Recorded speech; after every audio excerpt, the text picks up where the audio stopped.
संविधान, जय संविधान।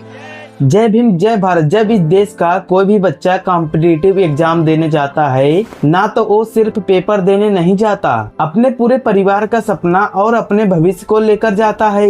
लेकिन आज इस देश में युवाओं की सपनों की सरेआम हत्या हो रही है। अरविंद केजरीवाल ने जंतर मंतर से लेकर सड़क तक जिस कड़वे सच को उजागर किया है, आज वो सच हर घर की कहानी बन चुका है। आज की ये वीडियो सत्ता में बैठी भाजपा सरकार को घमंड को ऐसे तोड़ेगी जिसने हमारे बच्चों के भविष्य को चंद रुपए में माफियाओं के हाथों में बेच दिया। आज मैं आपको सबूतों के साथ दिखाऊंगा कि कैसे यह पूरा सिस्टम एक खूनी चक्रव्यूह में बन चुका है।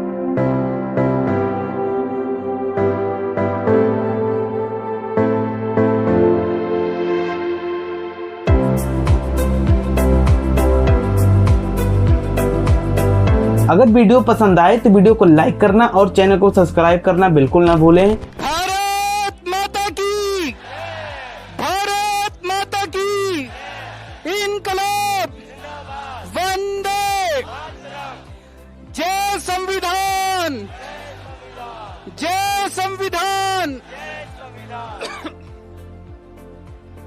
हमारे देश की शिक्षा प्रणाली को, एग्जामिनेशन सिस्टम को दुरुस्त करने के लिए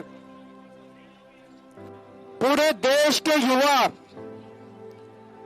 ये जो कॉकरोच आंदोलन के बैनर तले इकट्ठे हुए हैं, इन सब लोगों को मैं सलाम करता हूं।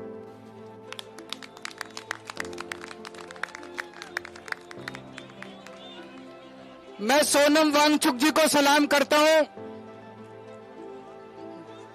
आवाज आ रही है पीछे? मैं सोनम वांगचुक जी को सलाम करता हूं,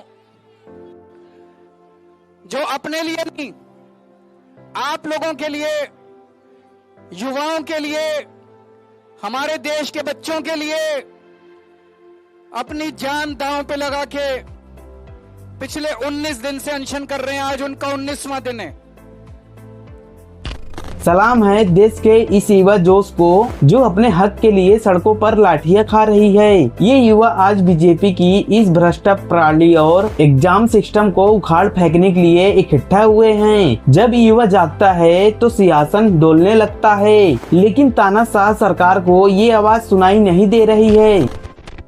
हमारे देश में ऐसे बहुत सारे टीचर्स हैं, जब पेपर लीक हुए, पेपरों में धांधली हुई, उन लोगों ने अपने शहर से आवाज उठाई।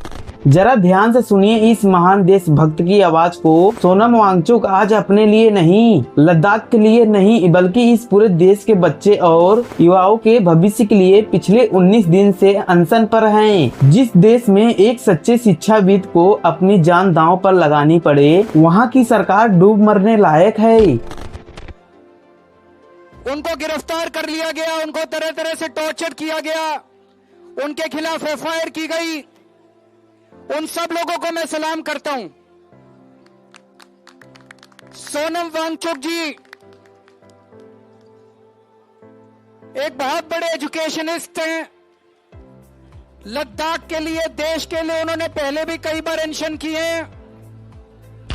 ये है बीजेपी का असली चेहरा। जब देश में पेपर लीक हुआ, धांधली हुई, तो जिन ईमानदार टीचर बच्चों के हक में आवाज उठाई, उन्हें इनाम देने के बजाय उन्हें गिरफ्तार कर लिया गया, उन्हें टॉर्चर किया गया, उन पर फर्जी एफआईआर दर्ज किया गया। चोर खुलेआम घूम रहे हैं और देश के गुरु सलाखों के पीछे हैं। दोस्तों, जितने कॉम्पिटिटिव एग्जाम होते हैं, जब कॉम्पिटिटिव एग्जाम बच्चा देने जाता है, वो कोई एग्जाम नहीं होता, वो उसके लिए एक सपना होता है। वो एग्जामिनेशन हॉल में घुसता है, उसे एक विश्वास होता है कि मैं अपनी मेहनत और अपने इंटेलिजेंस के बल पे अपना भविष्य बनाऊंगा। मैंने भी आईआईटी के पेपर दिए थे। आईआईटी के पेपर में सक्सेसफुल होकर मैं आईआईटी गया था, लेकिन उन दिनों में पेपर लीक नहीं होते थे। मैं सोच रहा था अगर पेपर लीक हो रहे हो तो उन दिनों में हो सकता है मेरा आईआईटी देने का कॉन्फिडेंस ही नहीं बनता। इस बात की गहराई को समझिए। एक आईआईटीएन जब यह बात कहता है तो इसके पीछे एक बहुत बड़ा दर्द है। पहले एक गरीब और आम घर का बच्चा अपने टैलेंट के दम पर अमीरों को बच्चों को पीछे छोड़ देता था, लेकिन आज बीजेपी ने एक ऐसा सिस्टम बना दिया है कि बिना पैसे के आप परीक्षा पास नहीं कर सकते हैं। आम बच्चों का कॉन्फिडेंस पूरी तरह तोड़ दिया गया। नीट का पेपर लीक हुआ, इन्होंने क्या किया? हर साल पेपर लीक हो रहे हैं। 2024 में जो पेपर लीक हुआ था उसका जो मास्टरमाइंड था उसको बेल दिला दी। यह है बीजेपी का सबसे बड़ा घोटाला। इस साल नीट का पेपर लीक होता है, दिखावे के लिए कमेटी बैठती है और जांच का नाटक होता है। सन 2024 के लीक के मास्टरमाइंड को बेल दिला दिया जाता है। यह कोई सहयोगी नहीं, यह एक सोची समझी क्रॉनिक पॉलिटिक्स है, जहां बड़े बड़े शिक्षा माफियाओं को सरकारी संरक्षण प्राप्त है। ये अब सिस्टम बन गया। हर साल पेपर लीक होते हैं, कमेटी बैठती है, जांच होती है, एफआईआर होती है, गिरफ्तारी होती है, बेल हो जाती है और फिर अगले साल के पेपर लीक होने की फिर तैयारी शुरू हो जाती है। ये देश कब तक बर्दाश्त करेगा? देश का युवा, ये बच्चे कब तक बर्दाश्त करेंगे? इन्होंने नीट के पेपर के बाद 20 बच्चों ने सुसाइड कर लिया, 20 से ज्यादा बच्चों ने, पर इनको कोई अकल नहीं आई। इनके सर पे जूं नहीं रेंगती। जितने बच्चे सुसाइड कर ले वो बच्चे हमारे थे, हम लोगों के घर के बच्चे थे वो।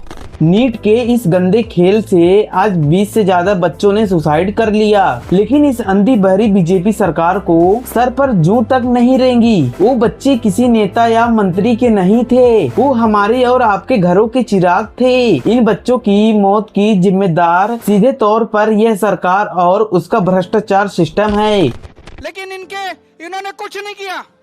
सीबीएसई में पूरा इवैल्यूएशन सिस्टम गड़बड़ा गया। इन्होंने उस कंपनी के खिलाफ एफआईआर भी नहीं की। गिरफ्तार करना तो दूर की बात है, उस कंपनी के खिलाफ एफआईआर भी नहीं की। इतने बड़े स्तर के ऊपर पूरे देश में आंदोलन चल रहा है, अभी भी इन्होंने कोई ऐसा सिस्टम चेंज नहीं किया कि अगली साल पेपर लीक नहीं होंगे।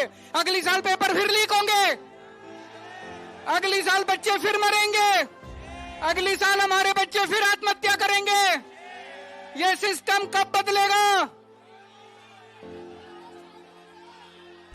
हद तो तब हो गई जब सीबीआई का पूरा इवैल्यू सिस्टम पूरा गड़बड़ा गया। लाखों बच्चों का भविष्य अंधेरे में लटक गया, लेकिन सरकार ने उस दोषी कंपनी के खिलाफ एक एफआईआर तक नहीं दर्ज की। गिरफ्तार बहुत दूर की बात है। साफ है कि इन कंपनियों के ऊपर बैठे नेताओं की आशीर्वाद है। पूरे देश की सड़कों पर आंदोलन चल रहा है, लेकिन सरकार ने आज भी कोई ऐसा कानून या सिस्टम नहीं बनाया जो यह गारंटी दे कि अगले साल पेपर लीक नहीं होगा। इसका मतलब क्या है? इसका मतलब साफ है, अगले साल पेपर फिर लीक होंगे, अगले साल हमारे बच्चे फिर आत्महत्या करेंगे। मैं आज इस मंच के देश के युवाओं की तरफ से सत्ता में बैठे उन हुकुमकारियों से पूछना चाहता हूँ, यह खूनी सिस्टम कब बदलेगा? कब तक हमारे बच्चों के सपनों को बलि चढ़ाई जाएगी? अगर आप भी इस लड़ाई में युवाओं के साथ हैं, मेरे को जो समझ में आया मैं बताया, क्योंकि मैं भी एक स्टूडेंट हूँ। तो इस वीडियो को इतना शेयर कीजिए कि यह आवाज दिल्ली के सिंहासन तक गूंज उठे। अगर वीडियो पसंद आया हो तो वीडियो को लाइक करें